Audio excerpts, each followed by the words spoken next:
И туган тел, и матур тел, әткәм әнкәмнең теле. Дөньяда күп нәрсә белдем, син туган тел аркылы. Безнең бит инде 300 елдан артык монда Казан адмиралтействосы оешкан булган, һәм инде бик күп корабльләр нәкъ шушы менә җирлектә урнашкан була. Без бу музейда Бишболтларның тарихын күрсәтәсе килде. Бу музей бердән-бер музей, мондай музей бүтән юк диде безнең Казанда.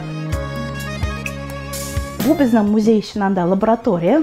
Монда инде балалар инструментларда уйныйлар, экскурсиялар үткәрәләр. Һәм инде татар теленә бәйле булган төрле түгәрәкләрдә, оешмаларда инде менә шушы лаборатория ичендә шөгыльләнәләр.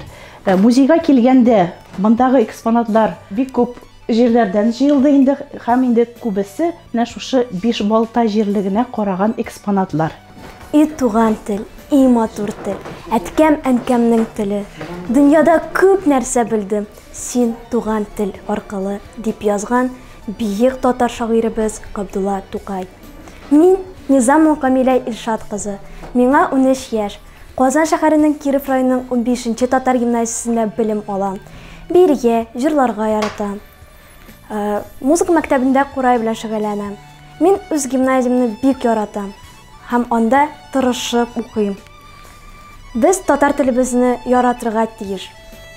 Без аның белән горурланабыз һәм бик сөйнәбез. Бу музейны без бөтен дөнья конгресс татар белән бергә тормышка ашырдык. Чөнки без алар белән шул хәтле әлбәттә алар безне финансировать итте. Монда чыганак күп кенә акча кирәк иде. Шуңа күрә biz bu muzeyda Bишболтларның тарихын күрсәтәсе килде. Бу музей бердән-бер музей, мондай музей бүтән юк диде безнең Казанда. Шуңа күрә балалар Бишболта тарихын белергә тиеш, аны өйрәнергә тиешләр. Һәрбер кеше үзенең тарихын белергә тиеш. Шуңа күрә менә бу күмәгеш, ул дөресен әйткән, менә шундый нигә килеп чыкты. Бу зур проект, бик зур проект. Балалар монда фәнни эшләр алып баралар, архивлардан материал алып кайтып, монда бик күп нәрсәләр безнең архивлардан җыелган материал балалар белән бергә. Шуңа күрә балалар уже онытмый үз тарихын һәм үзенең телен. Шуңа күрә менә бу чаралар, мондай музейлар бик кирәк балаларга. Чөнки ул балаларны үстерә һәм милләтебезнең элекке заманнарда нинди авыр шартларда яшәгәннәр һәм нинди уңышларга эрешкәннәр. Безнең бу музейыбыз 2 өлешкә бүленгән. Ул берсе хатын-кызлар өчен, берсе егетләр өчен ир-ат тормышын күрсәтә торган. Инде без беләбез, борын заманнан инде безнең татар халкы бик уңган булган, ул чигүләр чиккән. Авыл хуҗалыгы белән, көнкүреш хуҗалык белән бәйле экспонатлар. Мәсәлән, бу экспонат бу безнең бал кортлары өчен җыя торган җайланма. Моны инде бу безнең бабаларыбыз урманга барып, бал кортларын шуның белән җыйганнар. Һәм инде менә шушы бал җыю хуҗалыгы буенча бу иң яхшы экспонатларның берсе дип уйлыйм мин. Шулай инде бездә бик күп төрле инде үтүкләр бар, казаннар, самавырлар, кумганнар. Инде музей безнең күрке булып шамайлар тора. Алар бездә берничә төрле, бу барсы да кул эше. Алар 20нче гасырга карый. Инде безнең иң күркәм экспонатларыбызның берсе ул 19нчы гасырга караган көмеш көзге. Без татар телендә һәр көнне сөйләшеп, аны сакларга тырышабыз.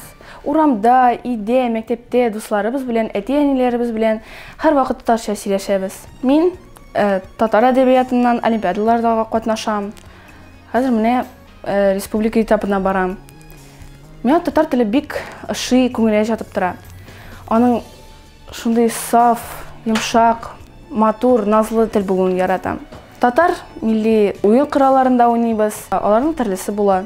Без менә Курайда, Кубызда һәм башкаларда уйныйбыз. Монда күрсәтелгән монда Бишболтада татарлар тормыш көнкүреше.